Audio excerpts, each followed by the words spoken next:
పరిమితికి లోబడి అప్పులు చేయడంతో పాటు సంక్షేమానికి గణనీయంగా వ్యయం చేసి ఆంధ్రప్రదేశ్ను వెల్ఫేర్ స్టేట్గా మార్చారు వైఎస్ జగన్మోహన్ రెడ్డి. ఇదేదో నోటి మాటగా చెబుతున్నది కాదు, state Bank of India research నివేదికలో వెల్లడైన అంశం. ఈ ఏడాది ప్రవేశపెట్టిన కేంద్ర బడ్జెట్పై విశ్లేషించిన ఎస్బీఐ ఏపీ తలసరి సగటు ఆదాయం జాతీయ సగటు కన్నా ఎక్కువగా ఉందని తేల్చింది. ఆంధ్రప్రదేశ్లో వైఎస్ జగన్ సర్కారు ఇబ్బడి ముబ్బడిగా అప్పులు చేసి రాష్ట్రాన్ని అధోగతి పాలు చేసిందని చంద్రబాబు సర్కారు చేస్తున్న ఆరోపణలన్నీ తప్పుడువేనని తేల్చింది State Bank of India research నివేదిక. ఇటీవల కేంద్ర ఆర్థిక మంత్రి నిర్మలా సీతారామన్ ప్రవేశపెట్టిన కేంద్ర బడ్జెట్పై విశ్లేషణాత్మక నివేదిక విడుదల చేసింది ఎస్బీఐ.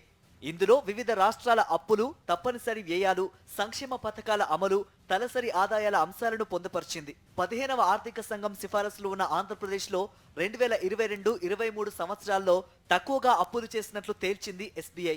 2022 జిఎస్డిపిలో అప్పు చేయడానికి పరిమితి ఏపీకి 4.5% పరిమితి ఉన్న 3.1% నికర అప్పు మాత్రమే చేసింది.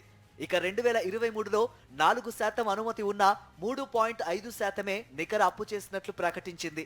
ఇదే సమయంలో హిమాచల్ ప్రదేశ్, బీహార్, పంజాబ్ రాష్ట్రాలు 2023లో సిఫారసుల కంటే ఎక్కువగా అప్పులు చేసినట్లు తేల్చింది. ఇక ఆంధ్రప్రదేశ్తో పాటు కర్ణాటక, గుజరాత్, తెలంగాణ, హర్యానాలో పెన్షన్లు, వడ్డీలు, పరిపాలనాపరమైన తప్పనిసరి వ్యయం చాలా తక్కువగా ఉన్నట్లు ఎస్బీఐ వెల్లడించింది.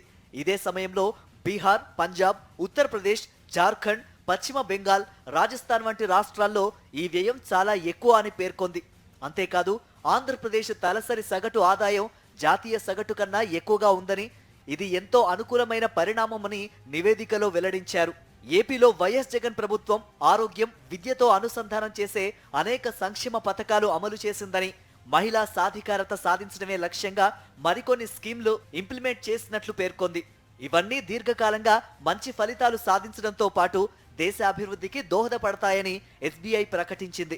జగనన్న విద్యా కానుక, జగనన్న గోరుముద్ద, జగనన్న అమ్మఒడి, వైఎస్ఆర్ చేయూత, పొదుపు సంఘాలకు వైఎస్ఆర్ సున్నా వడ్డీ పథకాలన్నీ ఇందులోకి వస్తాయని పేర్కొంది.